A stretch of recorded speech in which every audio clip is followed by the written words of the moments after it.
Aujourd'hui, nous commençons chez Logan. Hop lit des avis en ligne, mais elle ne peut s'empêcher de penser à la réaction de son mère. Phil, Will, Wyatt et Shona font éruption dans les bureaux. Réunion de bonheur après leur succès. Hop sourit et s'illumine lorsqu'il s'extasie sur sa réussite. Hop remercie Deke et Bill fait également l'éloge de la ligne de bijoux de Shona. Puis elle félicite Wyatt d'avoir trouvé les diamants, tandis qu'elle s'émerveille tous de succès. Will reste préoccupé par la réaction d'Electra. Hop remercie tout le monde pour leur soutien et regrette de ne pas en avoir reçu autant de ses collègues de Forrester. Will comprend et s'inquiète à nouveau pour Electra. Bill explique qu'il s'agit d'une affaire professionnelle et Will acquiesce, sachant pertinemment qu'Electra ne les verra pas de cette façon. Will assure à tous que l'entreprise familiale est sa priorité, mais qu'elle doit limiter les dégâts. Rien d'insurmontable, ajoute-t-il. Hop admet qu'elle aussi doit gérer la situation. Bill annonce un contre-cœur que Brock est dans les locaux. Plus tard, seul avec Liam, Hop envisage de parler à sa mère pour mettre fin à tout cela. Liam révèle qu'elle a déjà parlé à Bill et lui et Katie propose de les héberger le temps que la situation se calme. Hop accepte. Chez Forrester, Steffi et Reggie répondent aux appels de journalistes tandis que Zand et Carter considèrent la situation comme un désastre en termes d'image. Rich explique qu'ils devront reporter les défilés de haute couture à cause de l'affaire Logan, car les journalistes ne s'intéresseront qu'au scandale et non à leur création. Carter ordonne la rédaction d'un communiqué de presse et tous conviennent que Brock devra l'approuver. Zand est globalement impressionné par la collection de Hop et Carter défend Deke affirmant qu'elle est un créateur talentueux. Rich critique la qualité de la confection des créations Logan.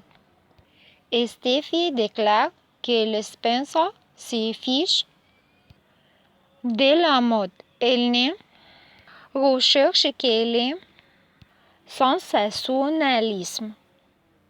RG surprend Electra en train de lire des articles en ligne sur les défilés Logan et sur Hop portant le diamant Hop Force Future. Très contrariée, elle confie à RG qu'elle n'arrive pas à croire que oui, le Louis est caché. Elle pense que Louis cache seulement le nom du créateur. Mais elle s'avère qu'elle existe dans l'un des bijoux et les diamants.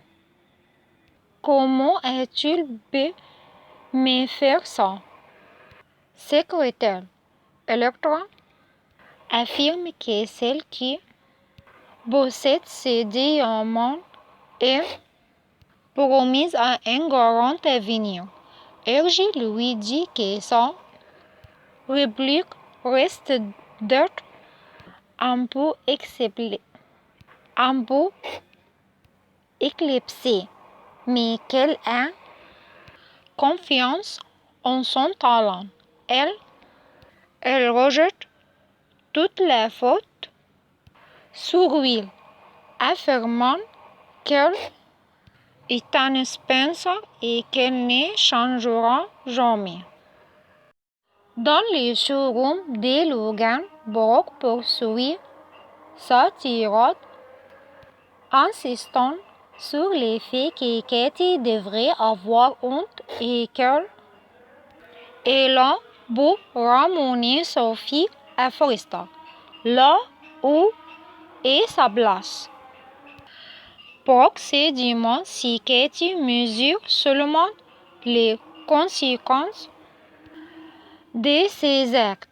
Brock se plaint que Katie ruine la collection de Ridge et Eric et qu'elles vont devoir annuler leur défilé. Katie trouve cela ridicule. Brock lui dit qu'elle sait ce qu'elle fait, tout comme lorsqu'elle a séduit Hope. Ma propre chair et mon propre sang. Je ne laisserai pas Hope faire la même erreur d'Eric. S'emporte Brock. Katie rétorque que Hope fait désormais partie de Logan. Elle fait partie de Spencer.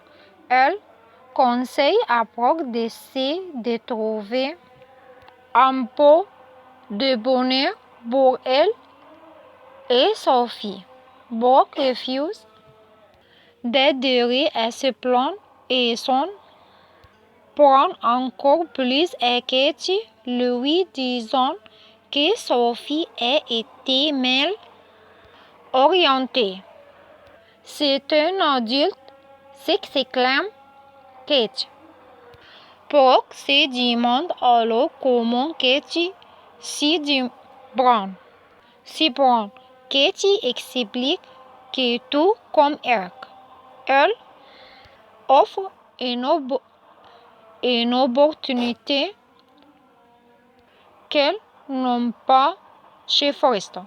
Katie reproche à Brock de ne pas voir l'évidence. Sophie, désespérée, est dévalorisée. Brock rétorque que Katie, elle, le voit et en profite pour s'en prendre à Sophie.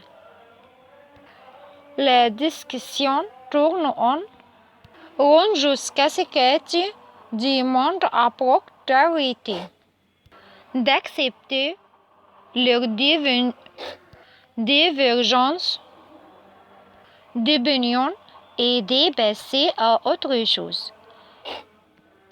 En tant que sœur, elle dit vouloir retrouver sa sœur et que ses paroles plaisantes cessent. Katie tend la main à Brock, mais Brock refuse. Je ne crois pas pouvoir te pardonner un jour, avoue Brock. Katie interroge Brock sur les choses qu'elle lui a pardonnées, comme le fait de lui avoir prit son mari à 2 reprises. Et elle explique qu'elle a pardonné car elle n'est pas imaginer sa vie sans sa sœur. Brooke accepte ses choix et accuse Katie d'avoir créé l'entreprise par vengeance. Katie nie et affirme qu'elle veut simplement construire quelque chose pour elle-même. Katie croit rien que de mensonges. Hurle Brooke. Katie, exaspérée, dit à Brooke qu'elle ne cesse de venir la dénigrer, mais qu'elle n'en peut plus. Elle est fière de ce qu'elle a accompli pour elle et sa famille, et avec sa famille. Brooke la raille en lui disant qu'elle est une Spencer et qu'elle ne laissera pas sa fille rester dans cette entreprise sans scrupules. Brooke rétorque que Katie ne s'intéresse qu'à l'argent. Je ne laisserai pas ma fille devenir une Spencer. Une Spencer menace Brooke avant de partir. Katie lui saisit le bras, la suppliant de rester et de parler. Mais Brooke se retourne et la repousse violemment, puis la frappe, tandis que Katie implore et que Brooke la repousse, hop entre eux et leur ordonne d'arrêter. Brooke dit à Hop qu'elle l'a vu plutôt sur le podium travaillant pour Logan. Ça n'arrivera pas. Je suis là pour te ramener à la maison, là où est ta place, dans ta vraie famille. Implore Brooke.